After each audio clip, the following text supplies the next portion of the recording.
Assalamualaikum warahmatullahi wabarakatuh. Selamat pagi anak-anak semuanya. Semoga pagi ini anak-anak tetap dalam keadaan sehat walafiat.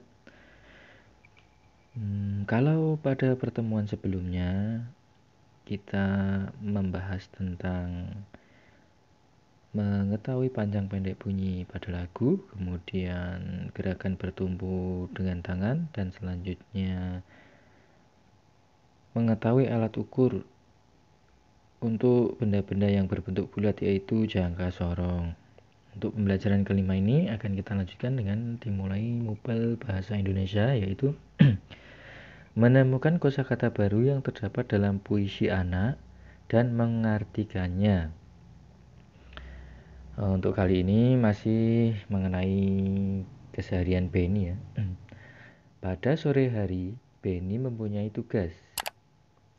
Tugas Benny membersihkan sangkar burung. Kemudian, Benny mengambil sangkar burung.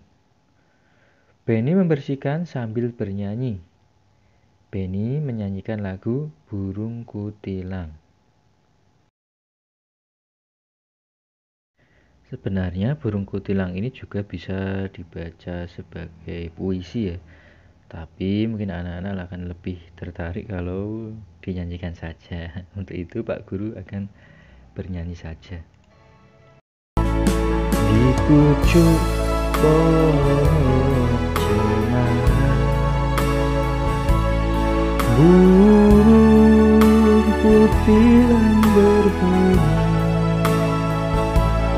tersiur-siur sepanjang hari dengan jemu-jemu, mengangguk-angguk sambil berseru,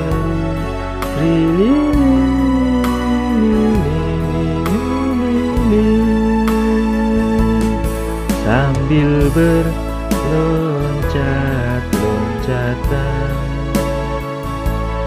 Paruhnya selalu terbuka, digeleng-gelengkan kepalanya, menentang langit biru. Tandanya suka dia berseru,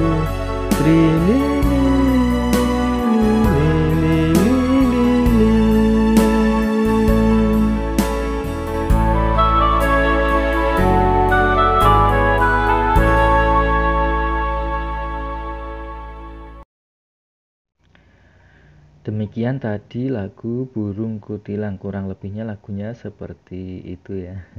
Selanjutnya, menemukan arti kosakata baru yang terdapat dalam lagu di atas. Carilah makna kata-kata berikut. Yang pertama adalah kata cemara. Kira-kira cemara ini maknanya atau artinya apa ya? Cemara identik dengan pohon yang berbatang tinggi lurus, pohonnya menyerupai tiang, daunnya kecil-kecil seperti lidi. Yang kedua, bersiul. Bersiul itu maknanya adalah menirukan bunyi suling atau burung dengan mulut. Yang ketiga adalah kata jemu. Jemu ini adalah kata yang sama dengan bosan, artinya sama dengan bosan. Yang keempat adalah berseru. Apa itu berseru? Berseru maknanya menarik perhatian dengan suara nyaring. Berseru itu seperti berteriak ya, memanggil dengan suara yang keras. Yang terakhir adalah paruh. Apa itu paruh?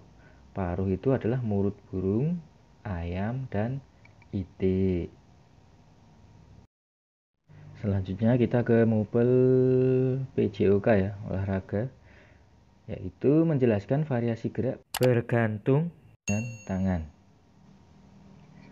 Kamu telah mempelajari gerak bertumpu dengan tangan. Kali ini kamu akan mempelajari gerak bergantung dengan tangan. Gerak bergantung dengan tangan dapat menguatkan otot lengan. Agar dapat melakukannya dengan baik, kamu harus rajin berlatih. Benny telah selesai membersihkan sangkar burung. Benny menggantungkan sangkar burung di tempatnya semula. Kemudian, Benny bermain di taman. Mainan di taman banyak macamnya.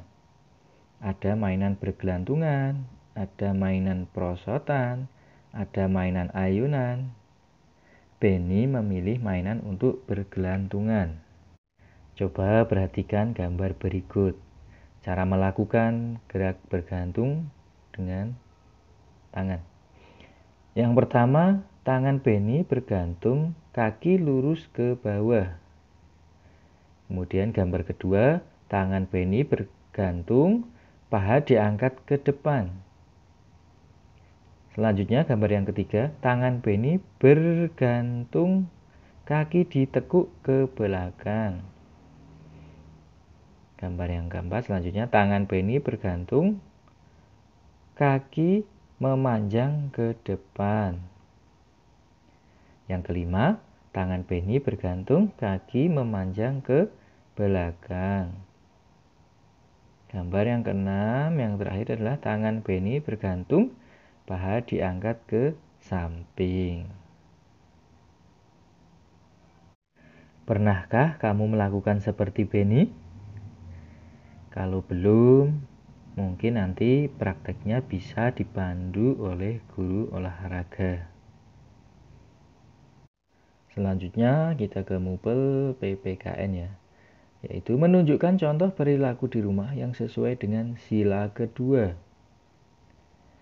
Tahukah kamu bagaimana bunyi sila kedua Pancasila?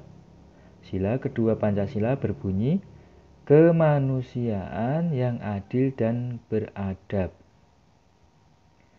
Sila kedua Pancasila mengajarkan kita untuk bersikap adil kepada siapapun. Kita juga tidak boleh mengambil hak orang lain, sebab semua orang memiliki hak yang sama. Sila kedua Pancasila juga mengajarkan untuk saling menghormati. Kita harus bersikap hormat kepada orang yang lebih tua. Kita juga harus menghargai orang-orang di sekitar kita. Selanjutnya, kembali lagi ke Benny ya. Benny mempunyai banyak teman. Benny juga anak yang baik. Benny pandai bergaul. Teman Benny ada yang menjadi pengurus masjid. Pengurus masjid tiba-tiba ke rumah Benny. Pengurus masjid perlu bantuan. Bantuan untuk korban banjir. Benny memberi sumbangan korban banjir. Benny memberi contoh yang baik. Contoh ini sesuai sila kedua Pancasila. Selanjutnya, coba perhatikan gambar berikut. Berikan centang betul untuk gambar yang sesuai dengan sila kedua Pancasila. Gambar yang pertama, Benny memberikan sumbangan kepada atau bantuan kepada pengurus. Berarti yang pertama ini barusan yang kita baca tadi yaitu betul ya, karena sesuai dengan sila kedua Pancasila. Gambar yang kedua ini menghargai atau hidup rukun, mungkin ya, ini lebih tepatnya berteman dengan orang yang mungkin berlainan agama. Ini juga termasuk sila kedua Pancasila, betul. Yang ketiga adalah menolong atau membantu ayah memperbaiki sepeda motor.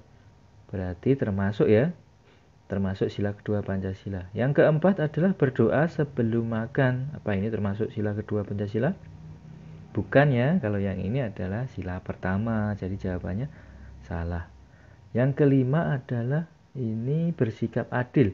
Jadi Benny dan kakak membagi uang sama rata. Berarti ini termasuk sila kedua Pancasila. Yang keenam adalah Benny membantu ibu memasang atau mengganti baterai jam dinding. Apakah ini termasuk sila kedua? Betul sekali, ini juga termasuk sila kedua Pancasila. Selanjutnya, ayo mengamati. Benny bermain di taman. Benny bermain gantungan di taman. Tangannya kurang kuat memegang gantungan. Tangan kanannya tidak berpegangan lagi. Benny hampir terjatuh. Ayah melihat Benny hampir terjatuh. Ayah langsung menolong Benny. Benny bersyukur karena ditolong oleh ayahnya. Benny sangat mencintai orang tua. Benny juga menghormati dan mentaati nasihat orang tua. Benny patuh terhadap orang tua. Perbuatan ini merupakan sikap yang sesuai sila kedua Pancasila. Ayo, kamu terapkan di rumah masing-masing. Cukup sekian pembelajaran untuk hari ini, Pak. Semoga anak-anak bisa menerapkan sila kedua Pancasila ini dalam kehidupan sehari-hari di rumah ya. Ya, diantaranya bisa bersikap adil kepada siapapun, juga tidak boleh mengambil hak orang lain karena semua orang memiliki hak yang sama. Kemudian juga mengajarkan untuk saling menghormati kepada orang yang lebih tua, dan juga menghargai orang-orang yang ada di sekitar kita. Terima kasih, semoga bermanfaat. Billahi taufiq wal hidayah. Wassalamualaikum warahmatullahi wabarakatuh. Sampai ketemu lagi besok pagi. Terima kasih.